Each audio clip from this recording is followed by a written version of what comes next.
Welcome into the latest edition of Extra Time. Craig just giggling away to himself. Frank is here. Robbo, you all right? Have you had some sound issues with your new headphones? No, I can hear you perfectly well. You can't hear me in sync, I do believe. I think that's the problem. All right. We don't need you in sync. There you go. You're not in sync, but that's all right. Don't worry about that. That's not to do with the headphones. Sorry? Sync. No, but he's got his new headphones, because remember he used to have the ones that look like a stethoscope, and now he's upgraded. It's exciting. I can always put those ones back in if you want, Dan. How was your trip to Germany? Very good, very good. The game was not as good as it probably could be, but Bayern got back into it. Yeah, it was a good trip with Derek. We went to a Christmas market. We had a couple of blue vines and lots of German food. He wasn't happy with you when you said he was tight the other day. He was about crying. Yeah, he wasn't happy. He said that he pays his way, but I'm saying he's about one in three, man. A bit like yourself, Craig, probably. I could tell by the tone of his voice, because I know him so well. He's very cruel. By the way, Robbo, got a bone to pick with you. Oh. You are morphing into... I heard you call Vincent Company Vanson Company, and I also heard you correct yourself. You went to say Bayern Munich, and then you went München. Don't be lured into the I had world my instructions of from my commentator. You have to take the instructions off your commentator. And he said, in the Bundesliga, you have to call him Vincent, and Bayern Munich is Bayern München. So I followed my commentator, who is an expert German. There is not one commentator alive that I've worked with that is telling me to say a name. Right? They would all get the same response. Shut up and get on with your own job. That's why you're with me now. Buyer of the München. That's why you're top. That's why you're top of the tree. That's why you're top of the tree, and I'm the lowly co-commentator. That's why that's happened. Goodness me. Bayern of the München. I know. What's all that nonsense? It's BVB. I mean, get a life. BVB. Frank, corners. As the defending team, is the goalkeeper in charge of setting the zone up for the corner? Is there anything the defence can do other than man marking and two players on the goal line? No, the goalkeeper is not in charge of anything. You know, goalkeeper is in charge of himself, and we all know what we have to do, so he can rectify maybe at some point. But no, he's not in charge of anything. But again, you know, when I hear and read the defense, I mean, when forwards come back to defend, are they part of the defense or they're not? Because most of the time, problems are coming from them because they're not used to that. That's the main concern that I have. And it's why you have to work on that. And Robbo said during the show that it's up to the defense to sort out the Arsenal problematic. That's what it is. It doesn't seem to be that difficult. I remember Paris Saint-Germain at the time was like 20, maybe 25 years ago with Arthur George. They were doing that as well. And it was hard to cope with them because they are George Weah, David Ginola, strong guys, Antoine Camboire. But I mean, you have to go for the fight. If you're not ready to fight, you're going to be hammered.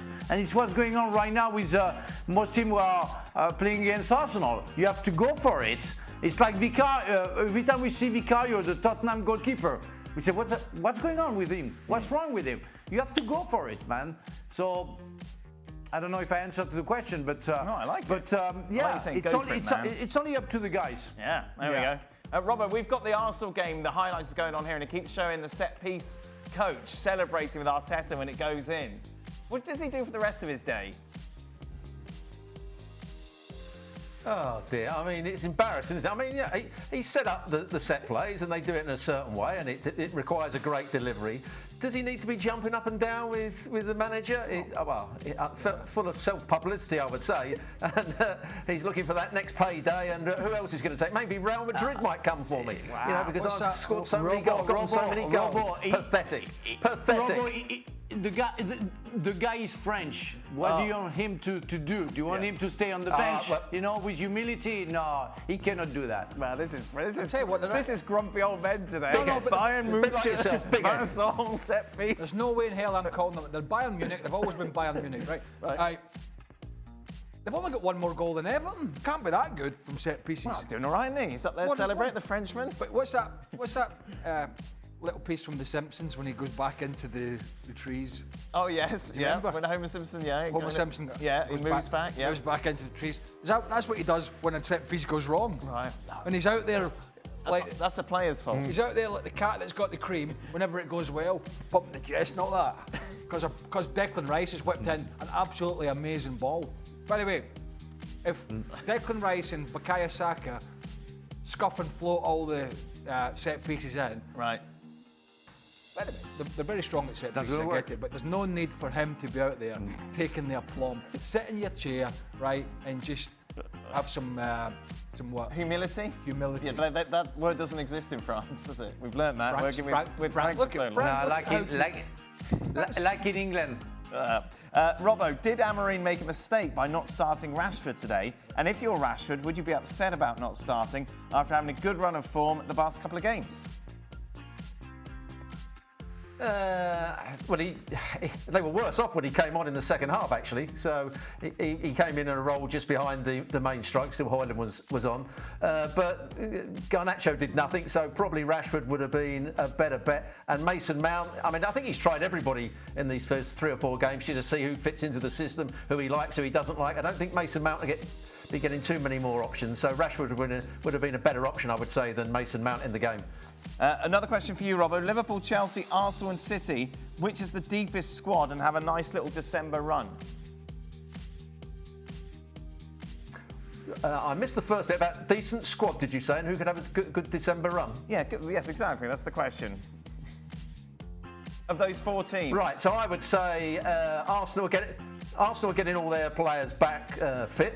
They've obviously Calafiori's been out and Gabriel, but I would say they've got quite a strong squad. When you saw the players that came on today, Trossard did well, Marino did quite well when he came on as well.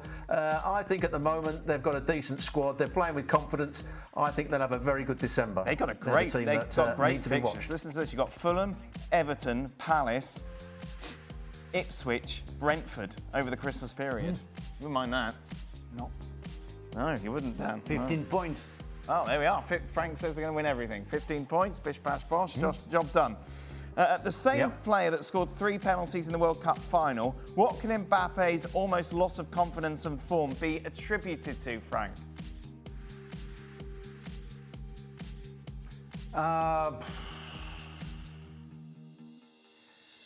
I don't know. I mean, we talked about the pressure that he can have. We talked about the confidence that he cannot get. I mean, I got very upset while you were talking about Mbappe, being responsible for everything that's going on with Real Madrid, and because he missed the penalty, it's why they lost. I mean, we saw Valverde trying to nutmeg and losing the ball. That may be Mbappe's mistake in that matter as well. Oh, Frank, I don't think that's put everything on Mbappe. I think Mbappe has put everything on himself, given the manner in which he joined Real Madrid and what was expected around him. This isn't a one-off mistake from Mbappe, is it? Okay, yeah, but shooting a penalty is only people who never shot a penalty will never miss a penalty. That's what it is. I shot like 50 penalties in my career. I felt very confident, and when I missed, I didn't do it on purpose. It wasn't because I wasn't feeling confident. It's just because maybe the goalkeeper made the right choice. Maybe I didn't shoot that well. Yes, there is a lack of confidence. There are big pressures on him, and I think he shouldn't take penalties right now. But I feel that sometimes, he's not the Mbappe that we saw before. But I remember Benzema coming to Real Madrid. He had a very hard time at first before becoming the absolutely fantastic captain of the Merengue. So sometimes we have to give time. We know that I feel that we are kind of resentful on Mbappe, on his behavior, on what he did last season. And we were ready to be, kind of killers of everything he does wrong. So I want to give him a little bit of time. I can see that every part of the field, Real Madrid has problems. They really have problems. Missing some players like Cavara, for example. I don't see in the middle of the park the team being strong. So I think the loss of confidence comes from, the pressure that he has, but also because the team around him is not good. Yeah, but that's it's everybody. But that's when you need him to sort of bridge the gap and help carry the team, which is what great players do. Cristiano Ronaldo, Lionel Messi, although he played in some great teams. Craig, I'm sorry, but I jump on what you say. You just come to Real Madrid, who just won the Champions League, and you want Mbappe to be already the leader of that team? Yeah. I've never seen that in my life. I've never seen that in my life. He's a superstar. And why should there not be a pile-on in Kylian Mbappe about his performance? And I'm not bothered about missing penalties. You're right, he shouldn't be taking them at the moment. He's lost his confidence. What's a bigger concern is his all-round performance. But he's the superstar. Why should Ronaldo and Karim Benzema and Gareth Bale and all these other players that have played at Real Madrid and been whistled and jeered and criticised, why should Kylian Mbappe get a pass because the others didn't? You know, and when a team's not playing well, you then look to your big names, your impact players. You say, right, this is a tight game. We're not playing well. We're struggling again. So he needs to do something special. That's why he was brought in, and he's not doing that. So I can agree with you, but what you're saying is we never learn our lessons. So we are criticizing the guy, and another guy comes and we do the same. Another guy comes, we do the same. Karim Benzema, Gareth Bale, now Mbappe, and somebody after is going to come to Real Madrid, and we're going to say the same things because the guy is not spot on in the first minutes of his first game. I think even if it's a superstar, you cannot know what's going on. And so why we didn't criticize De Bruyne when he signed for Chelsea, Salah when he signed for Chelsea? You know, those guys who are so good right now. So there is a time for everything. And Mbappe, yes, he's a superstar, but that's what it is. He needs time to settle down. So people cannot be patient because it's Real Madrid. But honestly, I think we have analysed Kylian Mbappe. I don't think we've piled on and battered them. I think maybe the Madrid press maybe have, but that's a different. They're different outlets. I don't think we've gone on here. Oh, Kylian Mbappe, he's the worst ever. I think we've analysed his performances, which is what we're duty bound to do. And most of us, if not all of us, have come up with the same ending. And say he's not playing well. He is just not at it. We haven't. I wouldn't say we've battered him. At the end of the day, he's in the big boys' rules now at Real Madrid. Well, so he's going to have all the eyes on him. Yes, that might be normal that we all have our eyes on him, but it's what I saw today, and I was listening to you guys, you know, and I'm not Mbappe's lawyer, but it seems to be that Real Madrid lost against Atleti because of Mbappe. It's what I felt. But really, when Valverde tries a nutmeg at the 80th minute and loses the ball, nobody talks about it. And I didn't hear any of you talking about him. Right? Well, I wasn't on the show. But again, it goes back. Sorry, Robbo. It goes back to that point. We're talking about him because he is the supposed best player in the world, and when that player is literally non-impactful, then that's a talking point anyway. Frank, I just want to take one last thing on this, which Sid said, which I haven't heard before. He was chatting to French journalists who said Mbappe's been like this for 18 months. It's already said that during the show. What I say is already at Paris Saint-Germain that it wasn't as good as it was before. So maybe, and I heard Sid saying that it's maybe not temporary. Maybe it's come from another time, and maybe it won't be in any future the player that he used to be. That's possible. That we don't know. And he should be criticized if he's not good. It seems to be that the focus for me, it's only on him right now. It's why I'm saying that. That's it. That's what I'm saying. But he deserves to be criticized if he's not good enough. But I think he's not the only one. I know this is taking up a bit of time, but it goes back to the point that when he first was going to Real Madrid a couple of years before, it was the time to go and he was ready and he was fresh. That's true. It feels like... That's a fact. It feels like that extra period in France, he's gone a little bit stale.